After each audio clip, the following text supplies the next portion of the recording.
Halo guys, buat kalian yang baru klik video ini, kenalin nama gua Rizky Aulia dan selamat datang di Kiview. Jadi di Kiview kali ini, gua akan menceritakan alur cerita sebuah film yang berjudul Trash. Film ini diproduksi pada tahun 2014 guys. Nah, film ini bercerita tentang seorang pemulung yang tiba-tiba dia itu menemukan sebuah dompet dan ternyata dompet itu menyimpan rahasia penting seorang politikus. Dan di dalam dompet itu ada kode-kode rahasia yang saling berkaitan. Apa sih sebenarnya yang terjadi? Makanya langsung aja kita bahas guys. Tapi sebelum ke videonya, pastiin dulu kalian udah like dan juga share video ini. Dan pastikan lagi kalau kalian itu udah klik tombol subscribe dan juga nyalakan lonceng notifikasinya guys. Oke lah, tanpa berlama-lama lagi, langsung aja kita bahas. Ini dia alur cerita film Trash. Nah, film baru dimulai aja udah disungguhkan dengan adegan seperti ini guys. Berlatar belakang di Rio de Janeiro, Brazil, terlihat seorang bocah dalam rekaman video bernama Rafael yang mengatakan bahwa dirinya dikejar-kejar oleh polisi karena dirinya memiliki sesuatu yang sangat bernilai bagi para politikus yang berkuasa. Rafael bertekad melanjutkan apa yang sudah dilakukan oleh Jose Angelo. Film pun flashback ke seorang pria yang sedang menguburkan anaknya bernama Pia Angelo. Diperlihatkan seorang lelaki yang penuh misteri bernama John Angelo terlihat sedang menyusun sebuah teka-teki yang disimpan di dalam dompet berwarna merah. Tiba-tiba terdengar suara pintu rumahnya didobrak oleh segerombolan polisi. Ia bergegas melarikan diri dengan membawa dompet merah tersebut dan polisi terus mengejarnya. Kemudian dompet itu dilempar oleh Jose Angelo dan terjatuh di dalam truk sampah yang sedang melaju ke pusat pembuangan sampah.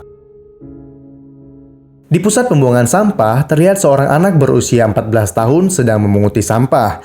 Anak itu bernama Rafael. Ketika sedang bekerja, ia mendapati sebuah dompet berwarna merah dan sontak ia sembunyikan di saku celananya. Rafael memberitahukan kepada temannya yang bernama Gardo. Mereka sangat senang sekali karena di dalam dompet itu terdapat sejumlah uang yang langsung mereka bagi rata. Di dalam dompet itu bukan hanya uang yang ada, tetapi terdapat benda-benda misteri seperti kartu nama Jose Angelo, lotre gambar hewan, kunci, foto anak perempuan, dan kalender.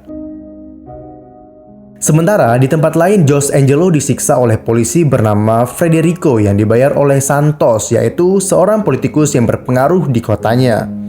Jose Angelo ditanya isi di dalam dompet itu. Akan tetapi, Jose hanya diam saja dan tidak mengatakan apapun. Akhirnya dia tewas dibunuh oleh polisi tersebut. Beberapa saat kemudian, mereka pulang dan bertemu dengan guru lesnya yang bernama Olivia. Gardo datang dengan membawa ayam agar mereka dapat makan enak malam ini. Gak lama kemudian, polisi pun berdatangan, dipimpin oleh Frederico untuk mencari dompet merah milik Jose Angelo di pusat pembuangan sampah. Polisi mengadakan sayembara bahwa yang menemukan dompet berwarna merah akan diberikan hadiah berupa uang tunai. Frederico pun mendekati dan memotret Gardo yang saat itu sedang mandi. Gardo menanyakan kenapa banyak sekali polisi berdatangan ke tempat ini kepada Frederico. Dan dia pun menjawab bahwa mereka sedang mencari dompet berwarna merah yang di dalamnya itu terdapat bukti untuk menghancurkan kejahatan. Mengetahui hal itu, Gardo langsung memberitahu kepada Rafael untuk memberikan dompetnya itu kepada polisi agar mereka tuh mendapatkan imbalan berupa uang yang lumayan banyak. Rafael yang tidak percaya terhadap polisi, dia menolak dan memutuskan untuk menyimpan dompet itu. Lagi pula, Rafael mikir ya kan, semakin lama disimpan akan semakin besar juga nilai uangnya. Kemudian Rafael dan Gardo menemui temannya yang bernama Rato untuk membantu menyimpan dompet tersebut. Akan tetapi, Rato menolak karena tidak ada imbalan untuknya. Ratu sebenarnya tahu kegunaan kunci yang ada di dalam dompet tersebut, tapi dengan satu syarat bahwa hasilnya akan dibagi rata. Rafael dan Gardo menyetujui dan memutuskan untuk mengikuti Ratu. Petualangan mereka pun dimulai. Namun sialnya, perjalanan mereka tidak semulus yang mereka bayangkan. Ratu tahu kunci yang ada di dalam dompet itu adalah kunci untuk membuka sebuah loker di stasiun. Akan tetapi, mereka harus menghadapi preman dan polisi yang berkeliaran di depan mereka. Karena kekompakan mereka, akhirnya Gardo berhasil mengelabui polisi dengan menjadi seorang pencuri, sehingga polisi pun mengejar Gardo.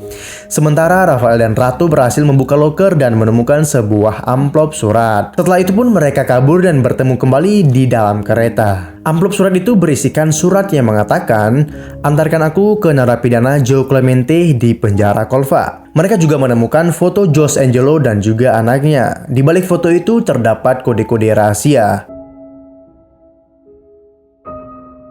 Sesampainya di gereja, mereka mencari tahu tentang Joe Clemente melalui internet dengan meminjam diam-diam laptop pendeta. Sementara Ratu bertugas mengalihkan pendeta dan juga Olivia. Mereka mengetahui Joe Clemente adalah seorang pengacara dan aktivis yang membuatkan rumah untuk para fakir miskin. Dan Santos merupakan orang yang menghentikannya, sehingga membuat dia melakukan aksi di jalan untuk memperjuangkan keadilan. Akan tetapi nasib buruk menimpa Joe Clemente ketika sedang memperjuangkan keadilan.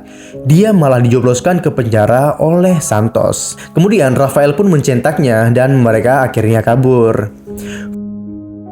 Frederico mengetahui bahwa Rafael mempunyai dompet merah tersebut. Nah, pada malam hari, polisi pun menculik, menangkap, dan menyiksa Rafael di dalam mobil dengan membentur-benturkan kepalanya. Rafael mengakui kepada Frederico bahwa dia menemukan dompetnya. Frederico pun langsung menanyakan apa saja yang ada di dalam dompet itu.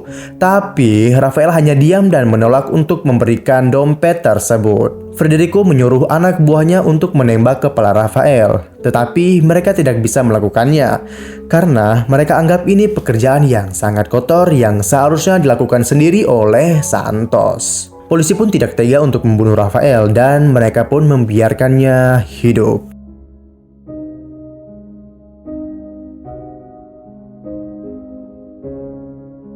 Pada saat itu semua orang merasa sangat khawatir dan mencari Rafael ke kantor polisi termasuk Gardo temannya. Akan tetapi Rafael pun tidak ditemukan. Mereka sudah menganggap bahwa Rafael saat itu sudah diambil oleh Tuhan. Keesokan harinya, Rafael ditemukan dalam kondisi berdarah dan masih hidup. Nah, dengan apa yang sudah dialaminya, itu membuat Rafael menjadi lebih serius dalam mengungkap semua yang masih menjadi misteri. Surat yang ditemukan di dalam loker adalah petunjuk yang pertama untuk memulai perjalanan mereka. Penjara Colva dan narapidana Joe Clemente itulah petunjuk pertama yang didapatkan di dalam surat tersebut.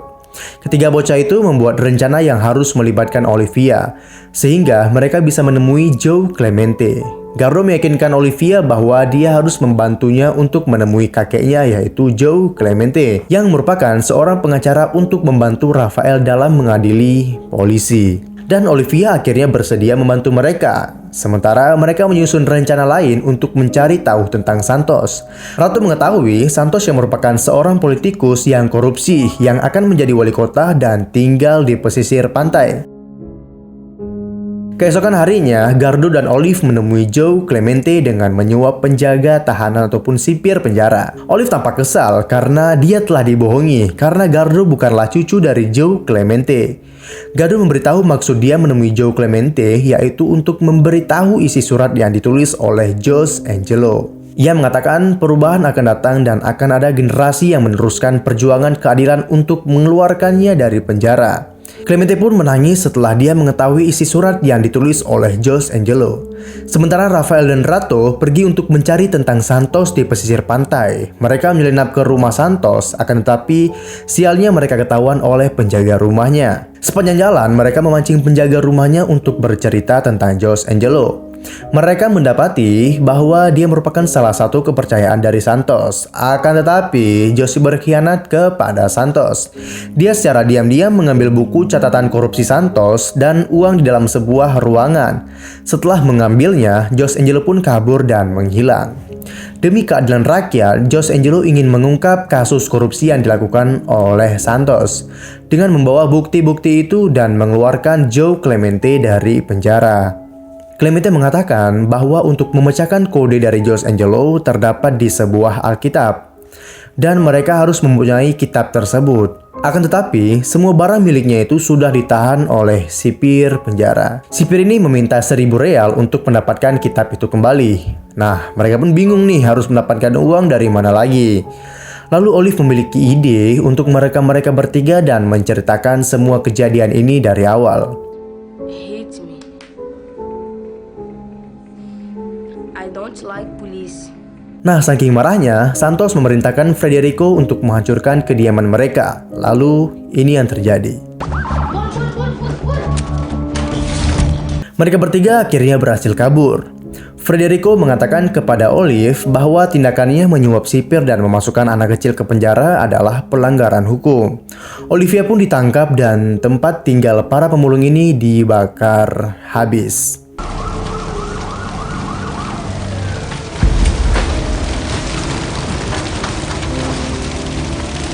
Setelah itu, Ratu yang mempunyai segala rencana akhirnya menemukan solusi untuk mendapatkan kitab itu kembali, yaitu dengan mengambil uang Bapak Pendeta secara diam-diam tanpa sepengetahuannya.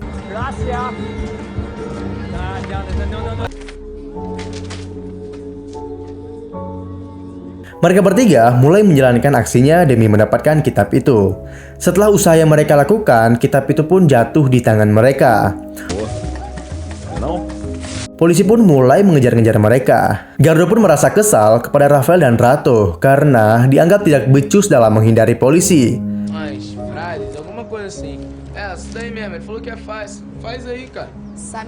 Nah, satu persatu kode pun dapat dipecahkan dan membentuk sebuah nomor. Dan ternyata nomor itu berasal dari pemakaman San Francisco.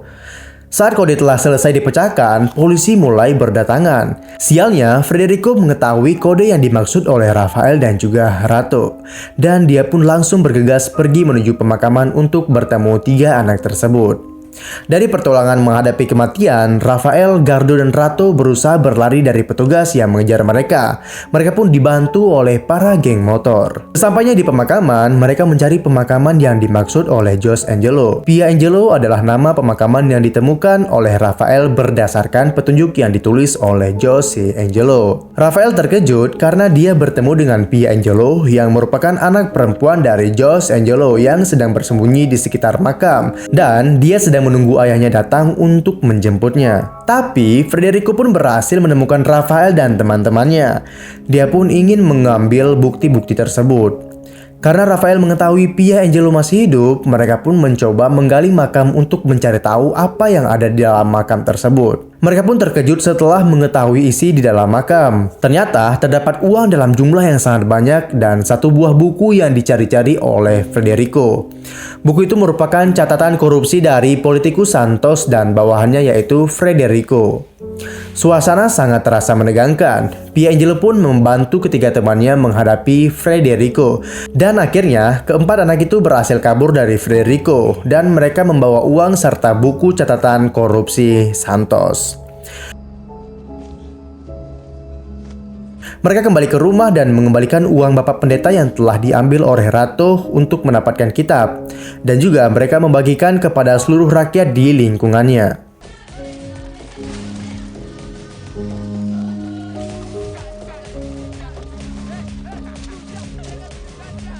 Olive dan Bapak Pendeta merasa sangat terberkati karena ketiga anak tersebut masih hidup dan mereka memberikan bonus besar yaitu sebuah buku berisi catatan korupsi Santos dan bawahannya Frederico. Kasus tersebut pun diungkap oleh Olive dengan cara mengunggah rekaman video anak-anak itu melalui internet.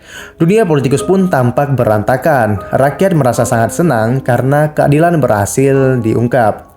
Rafael, Gardo, Ratu, dan Pia pun memutuskan untuk pindah ke pesisir pantai dan menjalani hidup dengan baik. Semua orang pun mencari keberadaan mereka ini karena keberanian mereka itu bisa mengungkap sebuah keadilan. Dan film pun selesai.